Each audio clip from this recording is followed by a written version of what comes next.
for you personally, Lucky? Oh, I was thinking about the whole day, 16 hours, as like a zoomed in picture of life. Like if you look at the beginning of the roll call, you're being born. You're planking, it's hard, you're born. You start out the exercise, and I was way overconfident early on because I was like, I only had to plank for a minute and a half, no big deal. That's right. Overconfident. Yeah. We did mountain climbers. I was like, nailed these mountain climbers, no big deal. And and this is the trap that I've fallen into. Rely on my own talents and my own strengths, my own ability to fill it in the blank. And so life starts, March, get to the PT test. It's hard, get through it, lock up with some brothers. And then the tests in my mind really started right then and there under the weight of the sandbags, walking through the woods. The woods at night. Lost. Like Blue team. Thank you. We also had extra weight.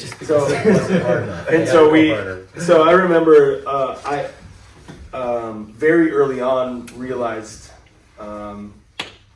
hey, you're going to be underweight a lot, and suck it up, right? And so what was helpful in the wandering nights and the darkness of it all was, like I started praying,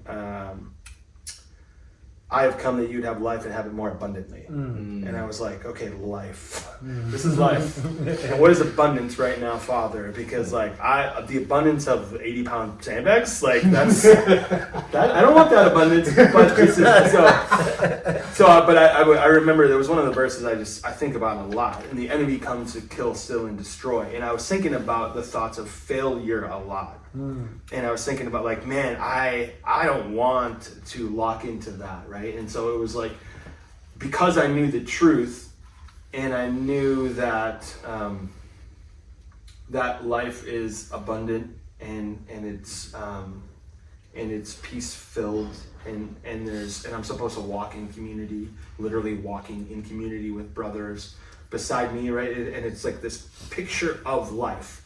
Struggle and hardship and grind, and we got to experience this little microcosm of it walking through the woods and then underneath the log. And literally the hardest point of the night for me was the 4:30 in the morning, whatever time it was. I don't know what time it was, but it was the 43 feet ahead. It felt like 4 o'clock in the morning to me, as I used to getting up that early to go hunting. And so I was like, I'm dying. I'm literally like struggling to stay awake. Locking arms, thank God. I think they designed it that way because I was literally being pulled, trying to stay awake.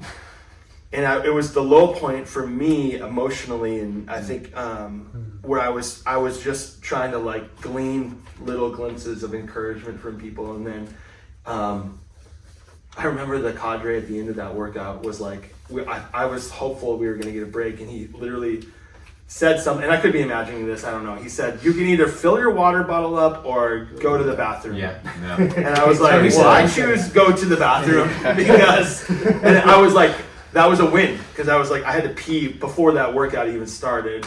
And I literally was like, I'm just gonna pee my pants, I don't even care. And then, it was like, so it's low, but I see, man, what was cool is like, again, it was like, I'm walking in community, I have the guys beside me. So even when like I'm not locked in on what the Lord's telling me or showing me, what I'm doing is just leaning on the guys beside me because I can't see it, fellas, but help me. And so we're walking. And then I'll tell you the moment that I was born again for the day, as we're walking with the sandbags and the sun starts to appear out of the horizon, and I don't even know what direction that was at that morning. The sun just rose, and I was like, it could have been north. I don't even know. I wouldn't even have questioned it. In Houston, it does. We're the southern hemisphere, obviously. So it was really weird because it came from the west. Yeah. It literally was coming from the west. I'm like, this is really weird. So I had no idea where you were. We were, but that was the moment where I was like, oh my gosh, like there was redemption in that. There was like it was like something had been washed over me. But in the right, again, the microcosm of the life's journey in that 16 hours, that was like the moment where I was like, oh my, like, yes, their life is abundant, and I am covered under God's grace and under the cross in the blood and what he's done for me. And like, I don't know if I resoundingly was thinking about all of that stuff, except that there's a path, there's a way. I have the strength, not just my own strength, but he's given me enough right now to move forward and take that next step and then honestly, the analogy of which we all want to hear someday, well done, good and faithful servant.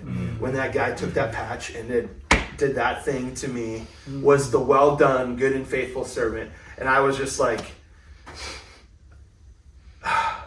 it was just like, thank you. Like, I mean, if you didn't think about what the Lord has done in your life in that moment or in those hours, which we all did, and obviously, even if you're not a believer, I think you probably talked to God that night. Man, I am grateful for that journey and the picture for me to draw on as I go through the this week has been trying for me specifically as we transition through a lot of things, and I've thought countless times.